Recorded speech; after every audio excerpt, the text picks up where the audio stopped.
नमस्कार, मैं हूं रजनी कौर और आप देख रहे हैं न्यूज अफेयर 24। राज्यपाल के अभिभाषण पर बहस के दौरान राजस्थान विधानसभा में उस समय भारी हंगामा हो गया जब भाजपा विधायक श्रीचंद कृपलानी की राहुल गांधी पर की गई टिप्पणी पर विपक्ष ने कड़ा ऐतराज जताया।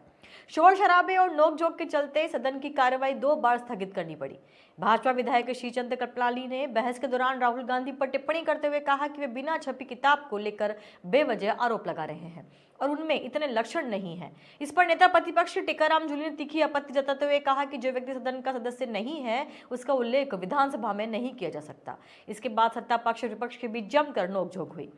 हालात इतने बिगड़ गए कि सदन में हंगामे की स्थिति बन गई और कार्यवाही 2 बार रोकनी पड़ी। इसी दौरान संसदीय कार्य मंत्री जोगाराम पटेल और नेता प्रतिपक्ष टीकाराम जूली के बीच भी तीखी बहस हो गई। जूली ने कांग्रेस विधायक दीनदयाल बैरवा के साथ दौसा तहसीलदार द्वारा किए गए कथित दुर्व्यवहार पर कार्रवाई की मांग उठाई। जवाब में संसदीय कार्य मंत्री ने कहा कि किसी विधायक के बोलते समय बीच में टोकना असंसदीय है और नेता प्रतिपक्ष की निंदा होनी चाहिए। उन्होंने कहा कि बिना विधिवत मुद्दा रखे कार्रवाई संभव नहीं है। हालांकि सरकार विधायकों के सम्मान को लेकर गंभीर है। इस पर जूली ने पलटवार करते हुए कहा, जिस अनुमति से आप बोले उसी अनुमति से मैंने भी बोला। विधानसभा में किसी के लिए स्पेशल कानून नहीं है। मैंने व्यवस्था का प्रश्न उठाया है, सरकार को कार्रवाई करनी होगी। विधानसभा में सबसे तीखी नोकझोंक कांग्रेस प्रदेशाध्यक्ष गोविंद सिंह डोटासरा और शिक्षा मंत्री मदन दिलावर के बीच देखने को मिली। डोटासरा ने शिक्षा मंत्री पर निशाना साधते हुए कहा कि वे शिक्षा का बंटाधार कर रहे हैं। डोटासरा ने आरोप लगाया कि शिक्षकों को कभी कुत्ते भगाने तो कभी रामकथा में ड्यूटी पर लगाया गया, जिससे स्कूलों में नामांकन घट गया।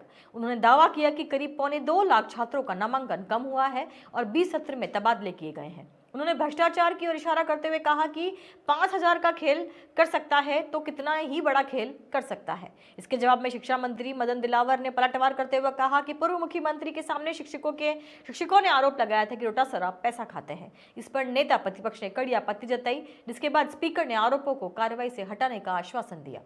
डोटासरा ने पेपर लीक मुद्दे पर सरकार को चुनौती देते हुए कहा कि 2013 से 2017 तक, साथ ही मौजूदा सरकार के कार्यकाल में भी कई परीक्षाओं के पेपर लीक हुए हैं, चाहे रीट हो, नीट हो या आरयू की परीक्षाएं। उन्होंने कहा कि कांग्रेस सरकार ने अपने कार्यकाल में कार्रवाई की थी और यदि कोई कमी रह गई तो सरकार जांच करवाए। उन्होंने कहा, अगर हिम्मत है तो 12 साल के पेपर लीक की सीबीआई जांच करवा लो, आपकी सरकार गिर जाएगी। मैं लिख कर दे रहा हूं। डोटासरा ने कहा कि पेपर लीक से बच्चों का भविष्य बर्बाद नहीं होना चाहिए और ये सभी की सामूहिक जिम्मेदारी है। डोटासरा ने तंज करते हुए कहा कि शिक्षा मंत्री रोज मुझे जेल भेजते हैं, मैं रोज नहा धोकर तैयार होता हूं, लेकिन अभी तक जेल नहीं गया।